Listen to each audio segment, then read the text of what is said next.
This is Holloman Air Force Base. Missile Development Center. Alamogordo, New Mexico.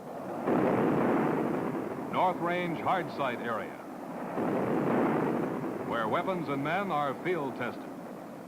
Weapon systems must be proved operational, and every weapon system must be guided, either in the air or from the ground.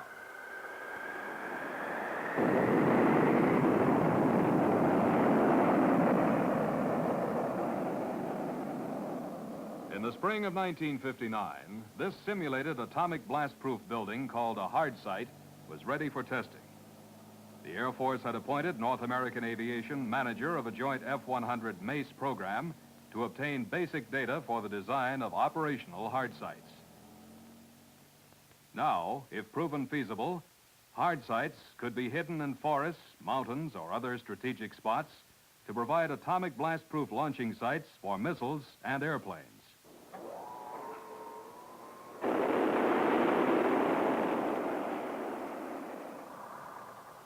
The plan was to rocket blast the F-100 and the Martin Mace out of the building from zero-length launchers. This concrete and steel replica of a Hardsite shelter was designed for the program with separate compartments for the Mace and the F-100. While instrumentation and high-speed cameras are installed, the Mace is readied for the countdown.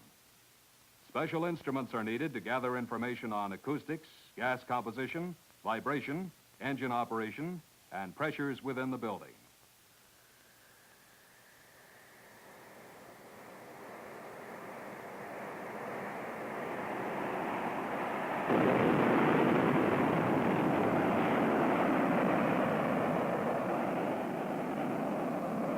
While Mace launch tests continue from one Hardsite compartment, its companion cell is readied for this dummy Super Sabre, made of 20 tons of concrete and steel, and sporting actual F-100D vertical and horizontal stabilizers.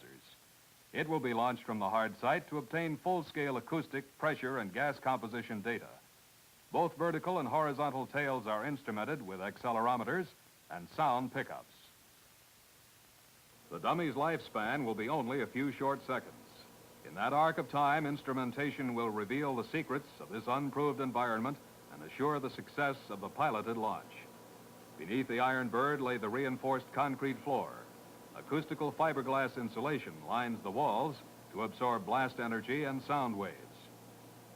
The vertical stabilizer would prove it could clear the overhead during the launch. A steel exhaust tunnel, 10 feet in diameter, was built to carry off the rocket blast. Engineering studies and scale model tests resulted in this prototype tunnel. This configuration will get its first test in exhausting the rocket blast without damaging the structure or affecting the launch of the Iron Bird. Transducers are installed to measure the air pressure from the blast in the exhaust tunnel and inside the walls of the Hardsite. Rocketdyne's solid propellant rocket booster, packed with 130,000 pounds of thrust, is readied. After installation, the booster will be accurately bore-sighted. The same techniques will be used that had been perfected on the outdoor Zell launches. Closed-circuit television cameras stationed in the Hardsite transmit the picture to the blockhouse monitors. These screens give engineers their last look inside the shelter before and during the actual blast. All instrumentation data-gathering devices are primed. The dummy is raised to the 18-degree launch angle, and the final countdown starts.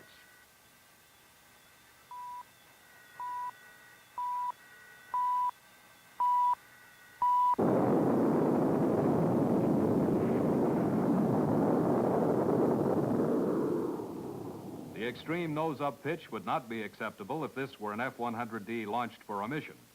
However, study of the trajectory, the line of flight, revealed that the tunnel mouth should be enlarged from 11 to 16 feet.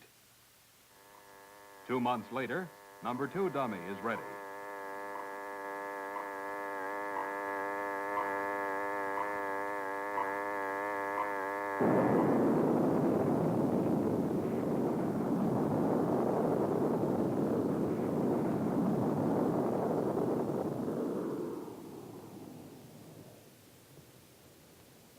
A slight pitch-up is noticeable, but further enlargement of the tunnel mouth should ready the Hardsite for the first piloted launch.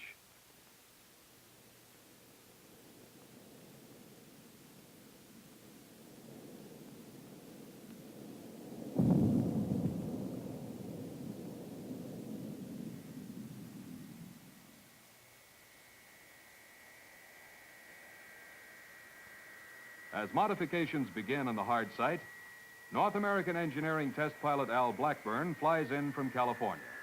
This brings together the veteran team of Blackburn and supervising flight test engineer Frank Munns. Previously at Edwards Air Force Base, they had proved the mobile F-100 Zell feasible. Now, they will prepare for the piloted phase of the Hardsite launch. Data from the dummy firings pinpointed the problem. The tunnel mouth must be enlarged to 18 feet. The first launch had indicated that the dummy's objectionable nose-up pitch was caused by booster blast. The blast reduced air pressure inside the building, sucking in outside air. This secondary airflow pushed down on the dummy's horizontal stabilizer with a velocity of 145 knots. The tail went down, and the nose pitched up as the dummy shot out of the Hardsite. Now, with this structural change, the downward airflow on the horizontal stabilizer will be lessened, and therefore reduce the plane's angle of attack, smoothing out the launch. Besides the pilot and engineer, a third member of the veteran Zell flight test team is in New Mexico. The familiar F-100D number 947 will be towed from the airstrip to the Hardsite area. Reliable 947 has had 18 successful open-air launches. 5 of the launches were with Air Force Captain Titus, and 1 with Lieutenant Colonel Lane. Titus had Zell launched 947 at the Indian Springs weapons meet. Blackburn already has air-launched 947 12 times. Now he and his airplane are scheduled for 2 Hardsite test launches. Modifications to the cave-like building are complete, and the F-100D is towed onto the launcher. The world's shortest runway is ready. The launcher is a self-contained airbase with the necessary electrical and hydraulic power for servicing the airplane, including a pneumatic engine starter system. The booster, which weighs 5,400 pounds, is lifted hydraulically.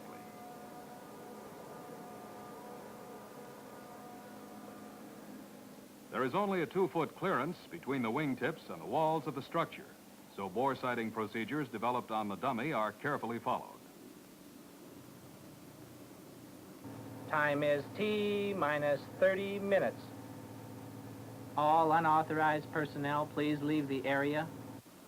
I say again, all unauthorized personnel, please leave the area. Munns and Blackburn rechecked last-minute flight plans. The dummy firings had answered many of their questions and eliminated most of the expected risks of launching.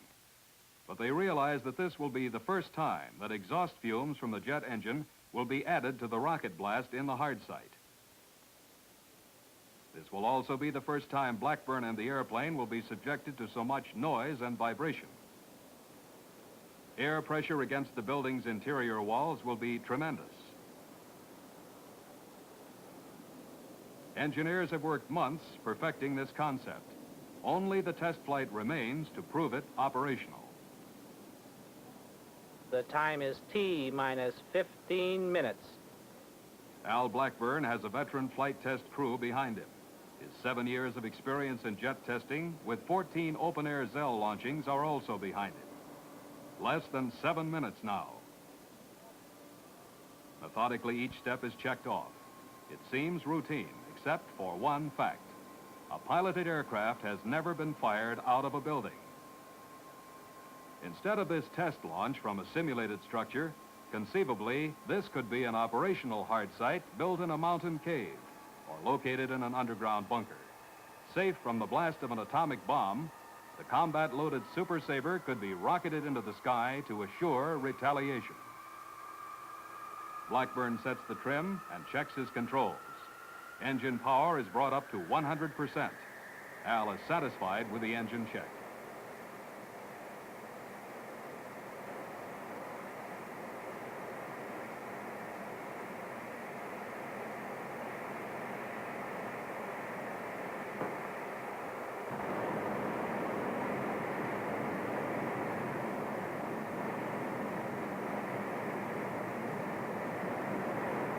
Ten, 9, 8, 7, 6, 5, 4, 3, 2, 1, fire.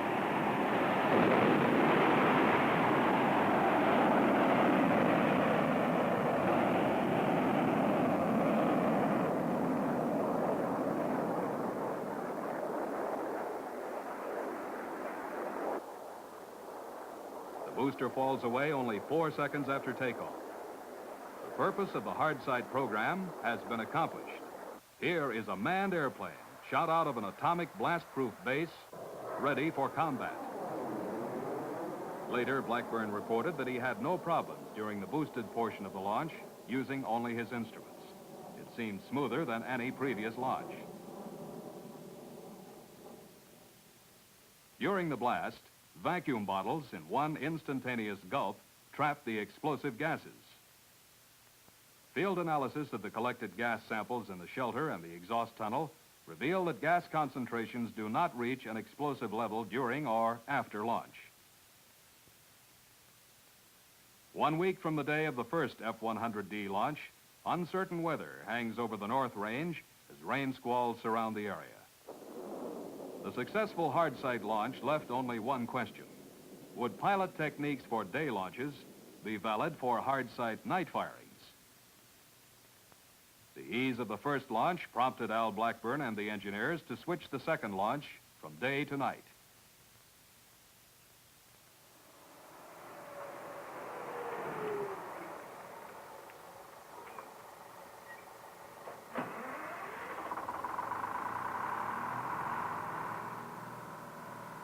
At midnight, the crew is at work.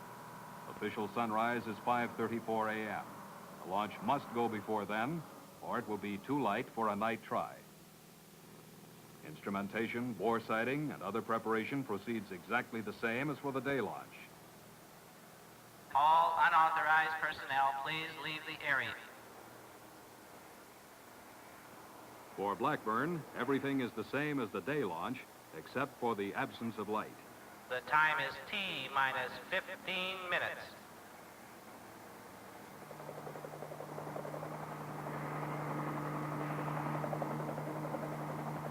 At 4:45 a.m., Blackburn sets his red instrument lights full bright.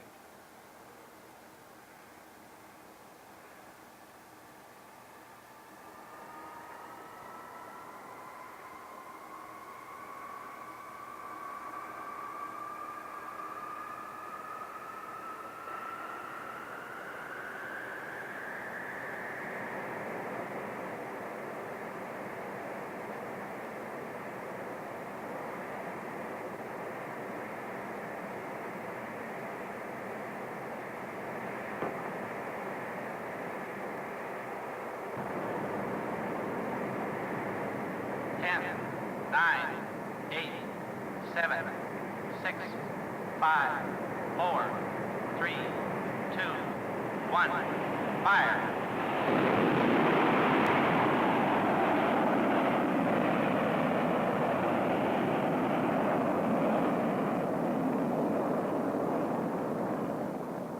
While the rocket burned, the pilot held his course, guided only by cockpit instruments.